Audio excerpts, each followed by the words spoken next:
To make good art, yes, make it an offering. To be a good artist, make it an offering, or it's not for you. But to be a great artist, to be a great creator, parent, community member, entrepreneur, make yourself the offering. An offering. Rick Rubin, the Baba of Malibu, a great music producer, wise soul, and owns a copy of Vedantic treatise. He once said that, and it's in his book, and he actually has said this many times in different podcast episodes that I've listened to. Haven't read his book, but and that's partially due to him, because he said once in an interview, he said, lately I'm not reading anything that isn't over 1,000 years old. It's just the season in life that I'm in right now. And he said that probably 3 or 4 years ago, before his book came out. And I was like, that's what I'm going to do for the next year. If it ain't 1,000 years old, I'm not going to read it for right now. And I've been on that kick. Outside of Swami's books, I've been on that kick for the last 4 years. And then he came out with a book, I think like 2 years ago. But independent of reading the book, I know in the book, because he talks about this in different podcast episodes, he mentions that the best way to create is to make it an offering to God. To make art, the best way in his viewpoint to make great art is to make it an offering to God. Not an instrument to, I'm going to do this and then I'm going to get something out of it. Not to obsess over the results, the fruits of our labor. So it's quite Vedantic, which is not a surprise. If you've ever listened to him before, listened to various episodes here.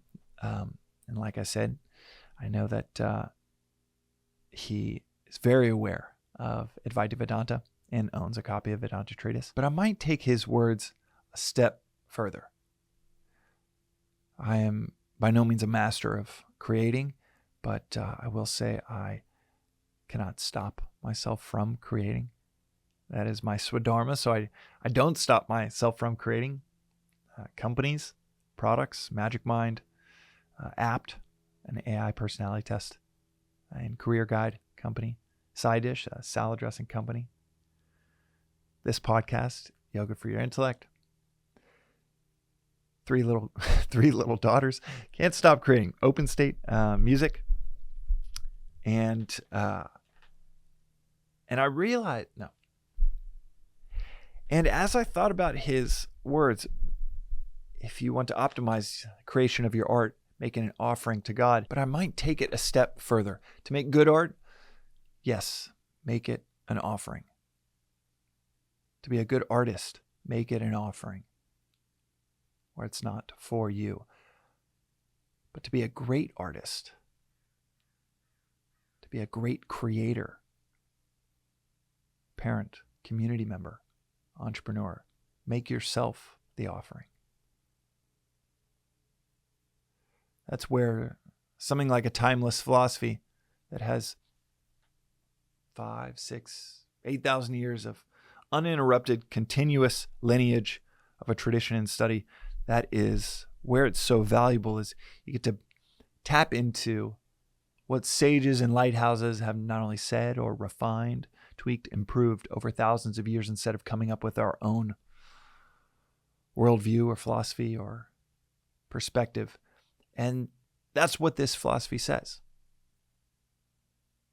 To be the optimal, most useful version of yourself with all of your wiring, all of your natural talents and skills. This philosophy is really clear. To really optimize your impact for your community and yourself. Make yourself the offering. What do I mean by that?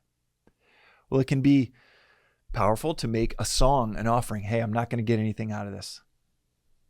This is an unselfish desire to make this music, to make this painting, to raise this child.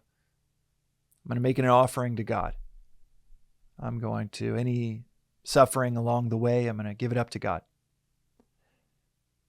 And that can be really powerful for that song, for that child, for that impact to the community.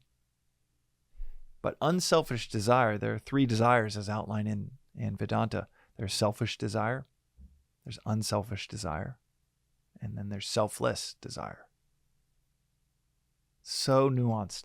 And this philosophy is so, it'll stop you in your tracks the first time you hear about it, but then there's layers to what's being said where you're like a fine wine. It's like, wow, there's so much going on within that same sip that you drink something else and it's like, there's not that much going on, but a sip of this, a line from this, or a perspective within this philosophy, there's so much going on that 10 years in, now I'm 13 years in, and it's just like, I'm looking at it all for the first time. Three levels of desire. Selfish desire, it's pretty straightforward. I want to make this song because I want people to know that I'm a great musician or that I'm super creative, talented. Makes commercial sense that I can pay rent. I want to be a musician to be admired up on stage. Selfish desire. Unselfish desire. It's very easy to delineate. Unselfish desires, this music can be really soothing for my community. I'm going to make this music for them. This music can be really entertaining. And I want to entertain my community. That's my swadharma, which means my nature. My nature is to play music. I have that skill set. I don't necessarily even want to do it. It's going to be such a tough life. It's not going to have a whole lot of commercial value to it, most likely, but I'm going to do it anyhow. Because it is better, as the Gita tells us, better to die in our swadharma than it is to live in our paradharma, our foreign nature. My soul will be crushed if I go work as an accountant. I've got to be a musician. It's just so written within me. You do that, and it might be an unselfish desire.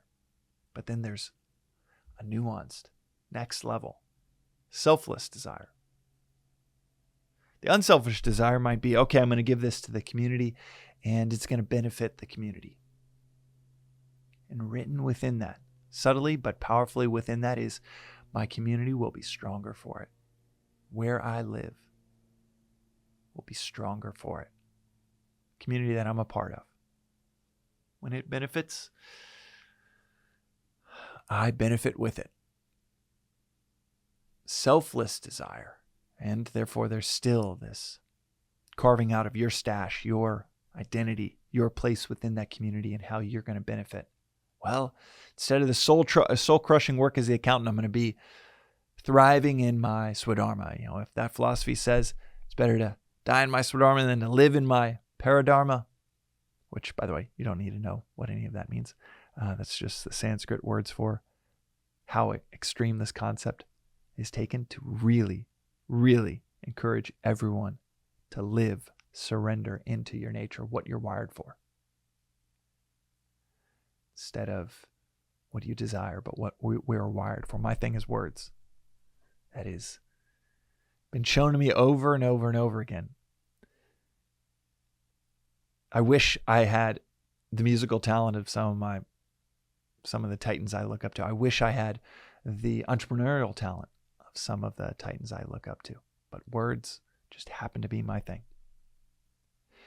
And within this living into Swadharma, that unselfish desire, it could be, well, words are my thing, and I'm going to benefit my community, and it's going to come back to me tenfold, as they, as different mentors have told me.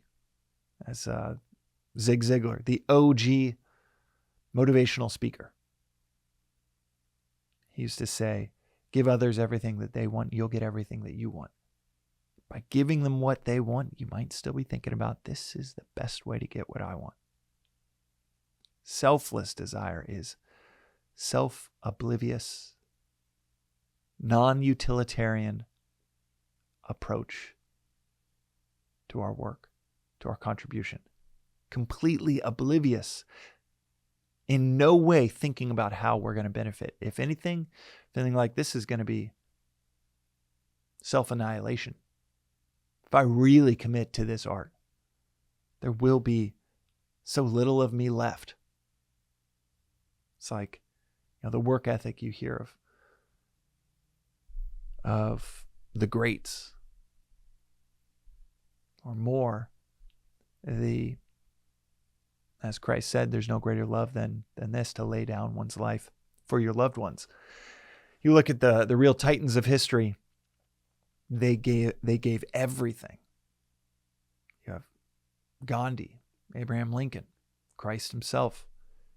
You've got these lighthouses that we talk about thousands of years later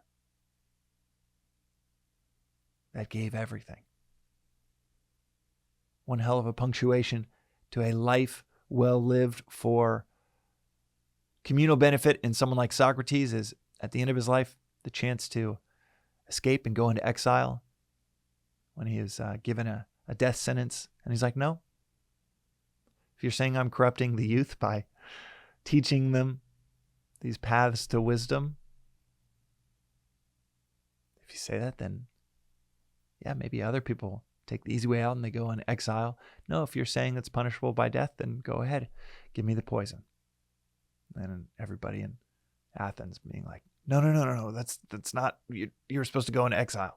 That's all we really wanted you to do. He's like, no. I'm going to give it all.